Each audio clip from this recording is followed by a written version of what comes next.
Assalamualaikum warahmatullahi wabarakatuh. Peristiwa Isra Mi'raj. Kisah Isra dan Mi'raj Nabi Muhammad SAW terjadi dalam satu malam pada tanggal 27 Rajab tahun 621 Masehi. Kejadian ini merupakan salah satu peristiwa penting bagi umat Islam, karena pada peristiwa inilah beliau mendapat perintah untuk menunaikan sholat 5 waktu sehari semalam. Rasulullah Muhammad SAW melakukan perjalanan dari Masjidil Haram di Mekah ke Masjidil Aqsa dan kemudian menuju langit ketujuh, lalu ke Sidratul Muntaha.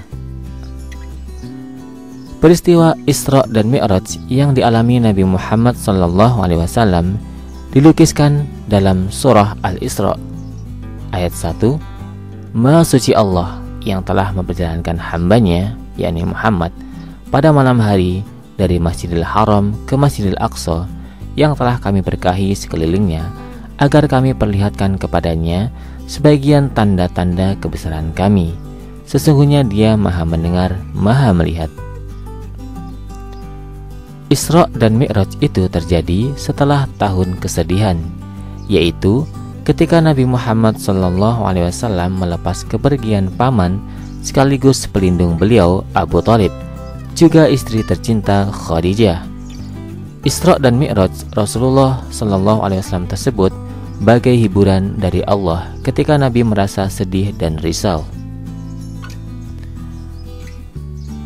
Dalam kitab Qisas Mi'rajin Nabi karya Syekh Najmuddin Al-Ghaizi digambarkan dalam perjalanan dari Ka'bah ke Baitul Maqdis, Nabi Muhammad SAW mengalami perhentian beberapa kali, yaitu di Madinah dekat sejarah Musa, tempat Nabi Musa berteduh saat diburu Raja Fir'aun, Bukit Sinai, hingga Bethlehem tempat kelahiran Nabi Isa.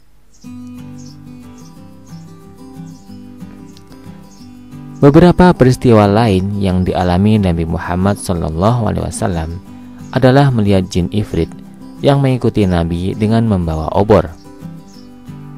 Nabi kemudian melintasi sekelompok yang bercocok tanam, lantas langsung memanen hasilnya. Ini adalah gambaran umat yang berjihad fisabilillah. Nabi kemudian mencium aroma harum masyitoh yang memegang teguh keyakinannya kepada Allah, meski ia dan anak-anaknya dihukum dengan dimasukkan ke dalam penggorengan oleh Fir'aun. Nabi bertemu pula dengan sekelompok orang yang memukul kepala dengan palu hingga pecah. Lantas kepala itu utuh kembali dan dipukul lagi. Ini gambaran orang yang malas atau meninggalkan sholat maktubah, yakni sholat wajib. Nabi melintasi sekelompok orang yang hanya mengenakan pakaian untuk menutupi kemaluan dan memakan tumbuhan berduri. Mereka adalah gambaran umat yang enggan berzakat meski sudah waktunya. Nabi juga bertemu orang yang memakan daging busuk sebagai perumpamaan umat yang berzina. Nabi juga bertemu sekelompok orang yang berenang di sungai darah dan dilempari batu-batu. Mereka adalah gambaran orang yang memakan harta riba. Nabi bersua pula dengan orang-orang yang mengumpulkan kayu bakar, mengikat dan memanggulnya, tetapi beban kayu bertambah. Mereka adalah umat yang banyak mengambil tanggungan. Nabi melintasi orang yang saling mengguntingi lidah dan bibir dengan gunting besi, gambaran ahli fitnah. Nabi bertemu kaum yang mencekar wajah dengan kuku tembaga, gambaran orang yang gemar mengumpat dan menyebarkan aib. Nabi berjumpa pula dengan wanita yang memakai perhiasan serba indah, yang merupakan gambaran dunia yang bisa melalaikan orang dari akhirat. Kelak akan ada perwujudan lain. Wanita itu menjadi tua renta yang menandakan betapa dekatnya dunia menuju hari kiamat.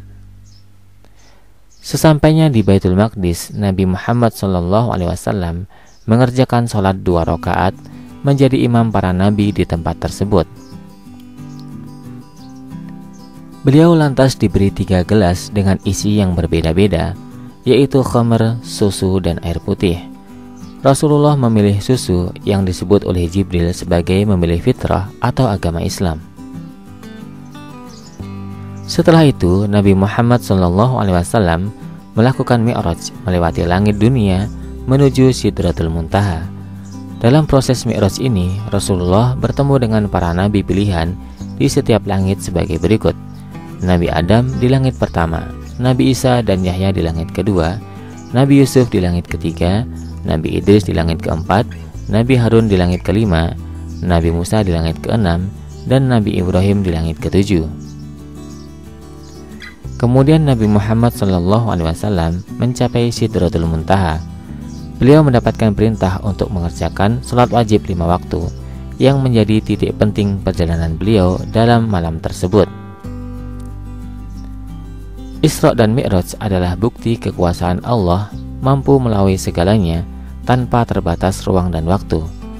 Mi'raj dilakukan oleh Nabi Muhammad SAW sebagai gambaran insan kamil atau manusia sempurna yang mencapai titik penghambaan mutlak kepada Tuhannya. Wallahu a'lam bishawab.